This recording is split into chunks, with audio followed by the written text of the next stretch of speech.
नमस्कार दोस्तों, आज तक आपने छत्रपति शिवाजी महाराज की अनगिनत कहानियां सुनी होंगी, लेकिन आज मैं आपको शिवाजी महाराज के साथ घटी हुई कुछ ऐसी घटनाओं के बारे में बताने जा रहा हूं, जिसे देखने के बाद आपके भी होश कुछ इसी तरह से उड़ जाएंगे। तो मैं बात कर रहा हूं छत्रपति शिवाजी महाराज पे हुए उन 5 सबसे खतरनाक जानलेवा हमलों की, जिनसे शिवाजी महाराज बाल बाल बच निकले थे। अगर जरा सी भी देरी हो जाती और अगर शिवाजी महाराज के वो जाबाज सरदार उनके साथ ना होते तो आज भारत का इतिहास कुछ और ही होता और भारतवर्ष के इतिहास में अधूरा रह जाता छत्रपति शिवाजी महाराज का वो वीरतापूर्ण इतिहास। तो चलिए इसे विस्तार से देखते हैं कि आखिर कहाँ और किसने करवाए थे ये हमले और कौन थे वो शूरवीर जिन्होंने छत्रपति शिवाजी महाराज की इन खतरनाक हमलों से जान बचाई थी।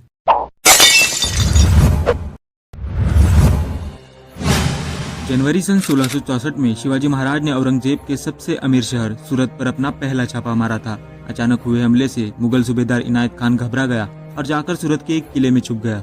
अंग्रेज, पोर्तुगीज, डच और सूरत के बड़े बड़े व्यापारियों की हवेलियों से मराठा सैनिकों ने सिर्फ 3 दिनों में बहुत सारा खजाना खंडनी के रूप में इकट्ठा किया।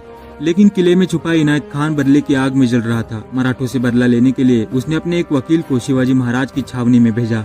छावनी में पहुंचते ही वकील ने कहा, मुझे शिवाजी महाराज से कुछ जरूरी बात करनी है, इसलिए मुझे उनके पास जाने की अनुमति चाहिए। सभी ने सोचा एक मामूली वकील क्या ही कर लेगा, इसीलिए शिवाजी महाराज ने उसे अपने पास आने की अनुमति दी। वकील अब धीरे धीरे शिवाजी महाराज की ओर बढ़ रहा था। नजदीक पहुंचते ही उसने अपने खलीते में से छुपाया हुआ एक खंजर निकाला और तेजी से शिवाजी महाराज पर वार किया।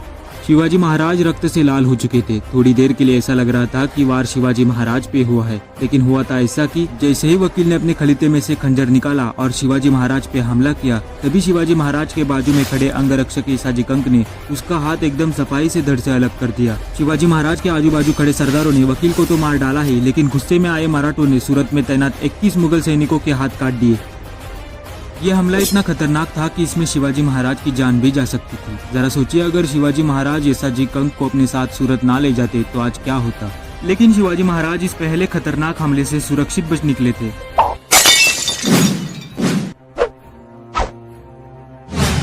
10 नवंबर 1659 में जब शिवाजी महाराज और अफजल खान की मुलाकात प्रतापगढ़ के नीचे हुई थी, तब अफजल खान ने शिवाजी महाराज को धोखे से मारने की कोशिश की, लेकिन उसके सारे वार नाकाम होते चले गए क्योंकि शिवाजी महाराज ने इस मुलाकात की सारी तैयारियां पहले से ही कर रखी थी। अफजल खान के सारे वार नाकाम होते ही शिवाजी महाराज ने अपने हाथ में छुपाए वागनक और बिचवे से अफजल खान का पूरा पेट एक शेर की तरह फाड़ डाला और एक शेर की चाल में छावनी से बाहर आए। बाहर आते ही अफजल खान का अंगरक्षक सैयद बंडा तेजी से शिवाजी महाराज की ओर बढ़ रहा था। शिवाजी महाराज की नजर जान बचाकर भाग रहे अफजल खान पर थी। तभी शिवाजी महाराज की ओर तेजी से बढ़ रहे सैयद बंडा पर जीवा महाली की नजर पड़ी। सैयद बंडा ने शिवाजी महाराज पर तेजी से वार किया, लेकिन जरा सी भी देरी न करते हुए जीवा महाली ने सैयद बंडा का हाथ एकदम सफाई से काट डाला और शिवाजी महाराज इस खतरनाक हमले से बच निकले। इसलिए मराठी में कहा जाता है, होता जीवा म्हणून वाचला शिवा।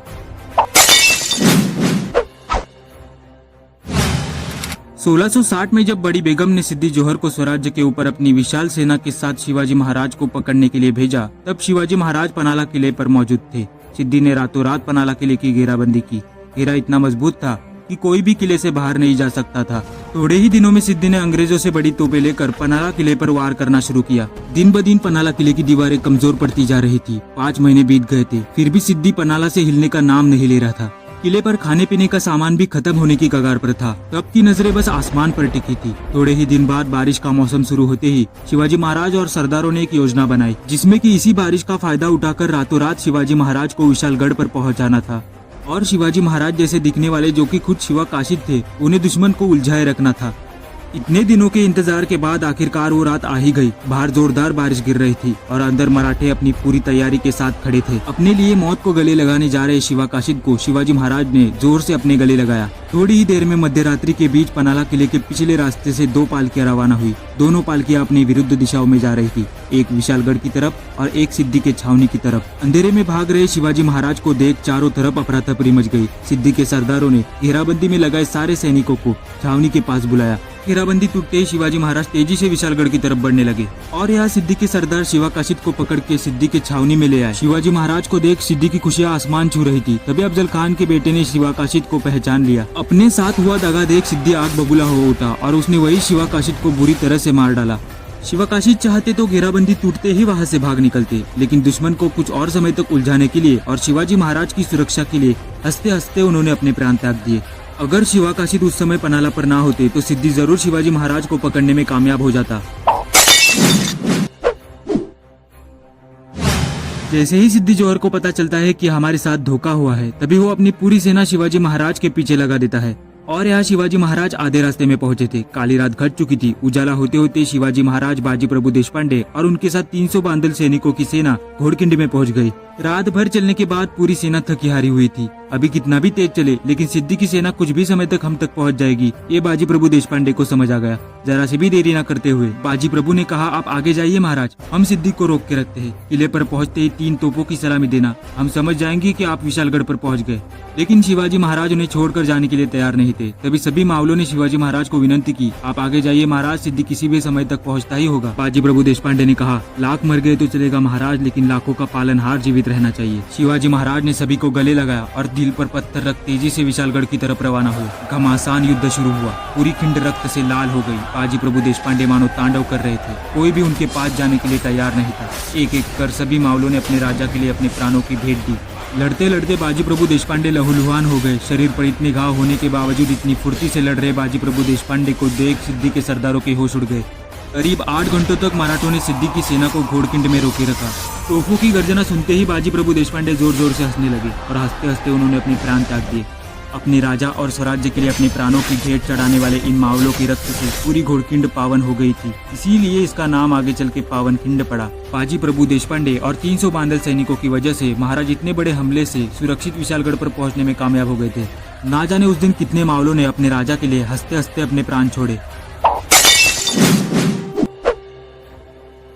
ये बात है तब की, जब शिवाजी महाराज कुछ दिनों के लिए सातारा के किले अजिंक्य तारा की सैर करने गए थे। तभी वहाँ उनको किसी ने जहर डाला हुआ दूध पिलाया। इसके कारण 2-3 दिनों में ही शिवाजी महाराज की तबीयत इतनी खराब हो गई थी कि राजवैद्य ने रायगढ़ से उनके सारे परिवार को अजिंक्य तारा बुला लिया।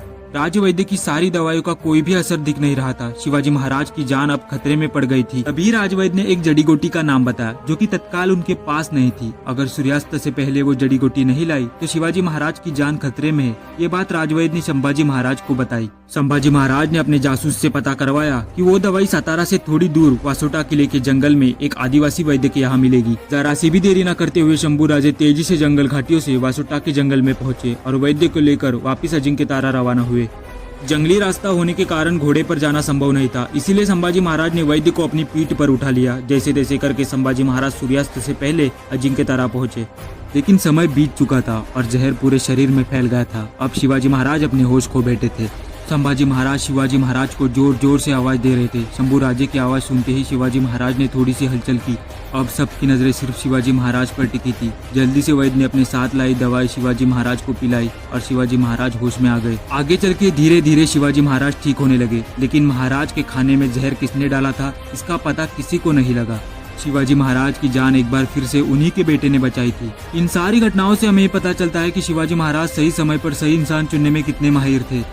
तो चलिए आज के लिए इतना ही, और फिर मिलते हैं इतिहास के पन्नों में छुपी भारतवर्ष के महान वीरों की ऐसी ही रोचक कहानियां लेकर। ऐसी ही रोचक कहानियां सुनने के लिए अपने चैनल को जरूर सब्सक्राइब करना ना भूले और साथ में बेल आइकन दबाएं। धन्यवाद।